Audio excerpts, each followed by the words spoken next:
I read something about you that you're about to retire, and I'm looking at you like, he's about to retire. I didn't realize there's a retirement age. 60. If you're doing what you love.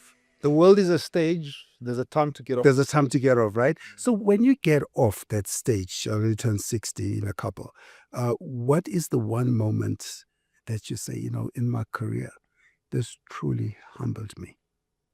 So because I'm holding the mic, doesn't Yes. matter what question you've asked me, I'm going to change I'm going to give you three. Ask yourself a question and answer it. So there are three.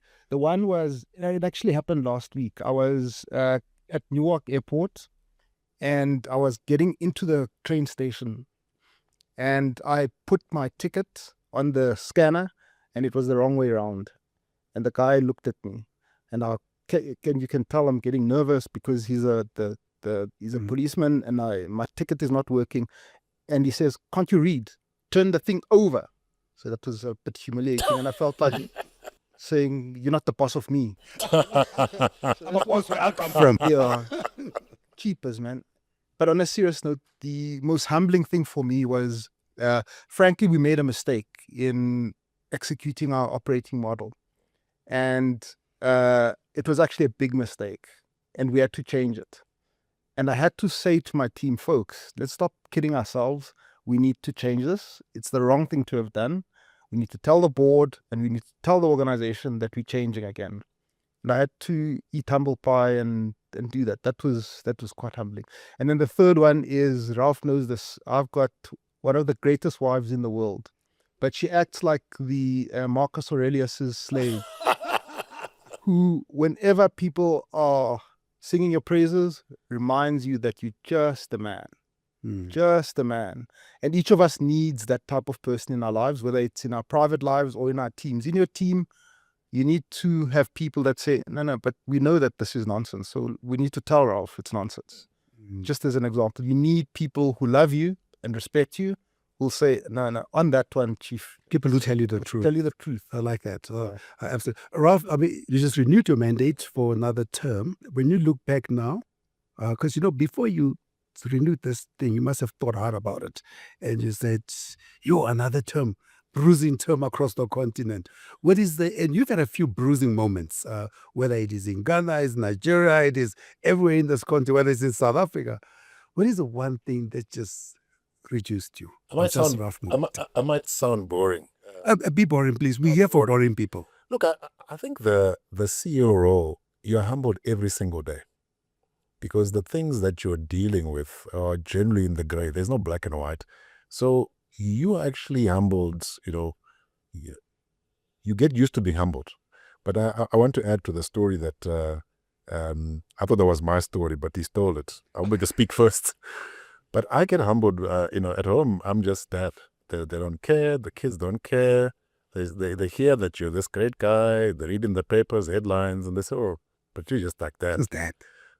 And to Sim's point, I really find that kind of leveling and reassuring because, the time will come when I'm not at MTN and my self-identity, as seriously as I take this job, my identity should not be attached to it. Yeah. And I think, I always tell people that, take your job seriously, but don't take yourself in the job seriously.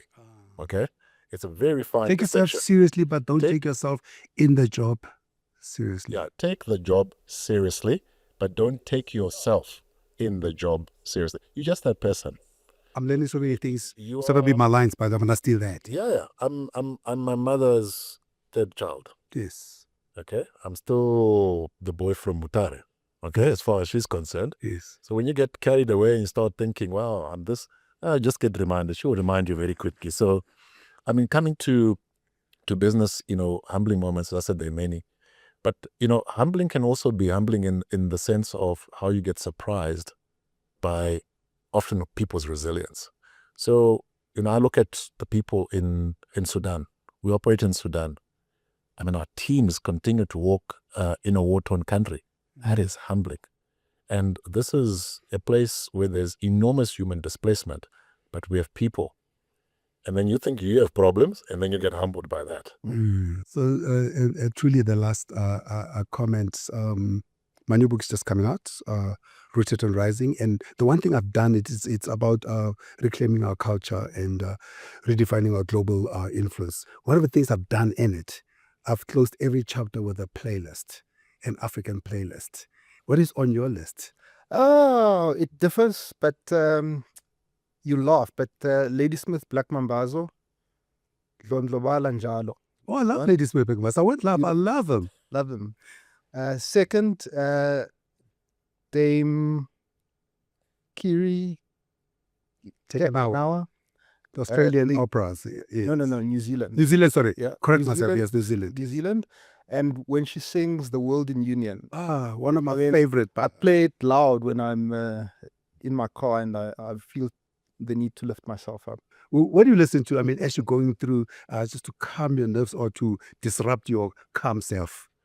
I listen to a lot of music, and I think one of my kids says eclectic, and I had to look up the word to say That it's sounds- all over the place. It's a big word. It's a big word. So, no, I listen to a lot of music from. I was born in Zimbabwe, and so I grew up listening to Thomas Mapfumo and Oliver Mtukudzi. Yes. So you always find. We have Oliver, by the way, in my playlist. Oh, I you love know Oliver. I'd now got Job Praise. He's the new Oliver, as far as I'm concerned. Is that some?